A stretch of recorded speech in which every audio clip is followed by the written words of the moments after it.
Dan untuk mengetahui analisanya, kita akan berkoordinasi dengan mantan pilot Randy Sasmita. Halo, selamat siang Pak Randy.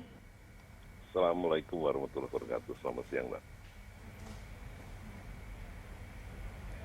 Halo, selamat siang. Ya, Pak Randy. Ya. Menurut Anda sebagai mantan pilot ini bagaimana senggolan pesawat bisa terjadi? Bagaimana pandangan Anda? Apa yang menyebabkan ini?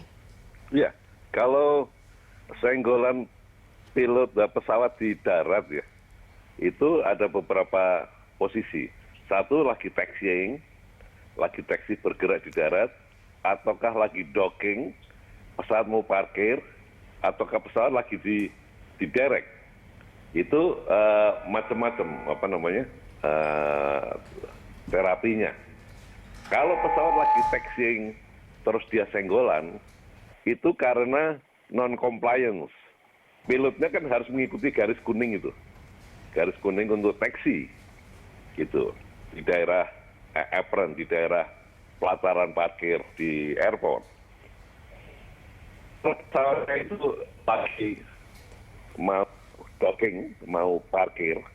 Itu kalau senggolan kan di bawah banyak sekali orang tuh yang ikuti pergerakan pesawat itu. Apakah sayapnya itu cukup melewati daerah itu atau tidak, itu orang bawah akan ikut mengawasi. Jadi air traffic control tidak salah. Kecuali di daerah situ diketahui bahwa daerah situ sempit, tidak bakalan muat, air traffic controlnya mengizinkan lewat situ. Itu risikonya memang sangat tinggi. Gitu. Oke, menurut Anda tadi, sepengetahuan Anda, bagaimana sebetulnya dengan 3 kendala tersebut, mana yang memungkinkan hal ini bisa terjadi untuk di Kuala Namu ini? Pak Randy. Tolong diulang sekali lagi. Ya, Pak Randy, dengan 3 kendala yang tadi Anda sudah sebutkan, kemungkinan terbesar apa yang akan menyebabkan kejadian di Kuala Namu saat ini? Ya, itu kalau dalam kondisi movement di darat, itu kan kalau pesawat parkir, kecuali pesawatnya nggak kemana-mana, itu nggak ada yang jaga. Tapi kalau pesawatnya mau berangkat lagi, biasanya ada yang jaga. Dalam arti kata, ikut mengawasi keamanan di sekitar pesawat itu. Apakah itu dari angkasa pura, ataukah itu dari airlines ya, ataukah dari teknisinya. Dan itu biasanya membantu kalau ada pesawat lewat dan daerah manuvernya sempit. Itu pertama. Yang kedua, tentunya ada suatu prosedur khusus kalau pesawat itu bergerak di apron bandara gitu ya. Mau parkir ataupun berangkat dari satu tempat mau dia menuju ke landasan, itu ya kecepatannya nggak boleh terlalu tinggi. Kalau kecepatan terlalu tinggi itu ya kesempatan orang untuk memberitahu ini terlalu dekat gitu sudah terlambat biasanya.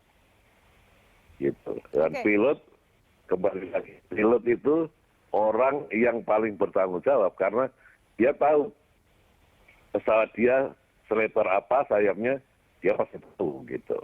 Baik, Pak Randy, di landasan tentu sudah ada garis begitu ya. Nah ini bagaimana? Apakah sudah sesuai dengan tata parkir di situ? Ya, yang garis itu guidance saja. Kalau dia di taxiway, dengan mengikuti garis itu dijamin aman, nggak kena kiri ataupun kanan. Tapi kalau itu dia mau parkir, menuju ke tempat parkir, oke. Itu ada beberapa garis, gitu. Yang ini untuk pesawat besar, ini yang untuk pesawat yang lebih kecil, begitu. Artinya bisa diminimalisir ya? Ada tulisannya. Ini parkir untuk pesawat ini, untuk parkir untuk pesawat itu, gitu. Kalau itu tidak diikutin, itu ya bisa nyenggol. Oke, gitu. Pak Randy, bagaimana komunikasi antar maskapai jika ada yang take off ataupun yang landing? Seharusnya kan sudah ada koordinasi kalau ada yang landing atau take off jika memang bandara tersebut tidak cukup besar, begitu. Bagaimana koordinasinya? Kalau koordinasi antar maskapai itu tidak ada. Itu diatur semuanya oleh air traffic control. Dia mempunyai otoritas untuk mengatur siapa berangkat duluan, siapa yang belakangan nanti, siapa kalau mendarat dia parkir di mana, itu semuanya yang atur adalah air traffic control.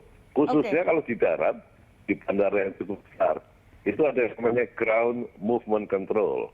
Jadi dia khusus mengatur pergerakan pesawat di darat. Oke, yang Anda lihat saat ini bagaimana senggolan bisa terjadi? Apakah koordinasinya tidak sampai antara ATC dan juga ini yang di darat movement control?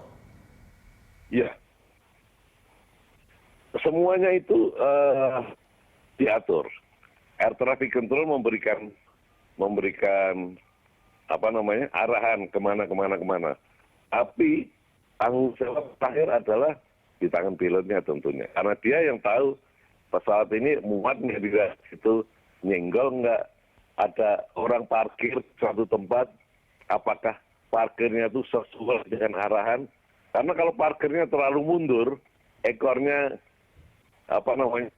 tidak cukup clear untuk pesawat lewat di belakangnya, ya bisa kesenggol. Oke, pengalaman Anda di Kuala Namu, bagaimana? Apakah muat dua pesawat ini jika saling bertemu, Pak Randy? Ya, kalau setelah desain airport itu sudah didesain sedemikian rupa, pesawat papas pun tidak apa-apa selama dia mengikuti garis, gitu. Kalau tidak muat, tentunya akan dikasih tahu di dalam airport plate-nya itu bahwa untuk taxi ini tidak bisa berpapasan atau gimana gitu. Itu akan diberitahu. Jadi pandangan Anda di sini yang bertanggung jawab adalah sang pilot begitu ya? Yang sebetulnya harus mengetahui kondisi jalan. Tanggung jawab terakhir adalah pilotnya. ATC boleh ngasih perintah apapun, tanggung jawab terakhir adalah di tangan pilotnya. Oke, baik, terima kasih Pak Randy atas informasi dan analisa Anda.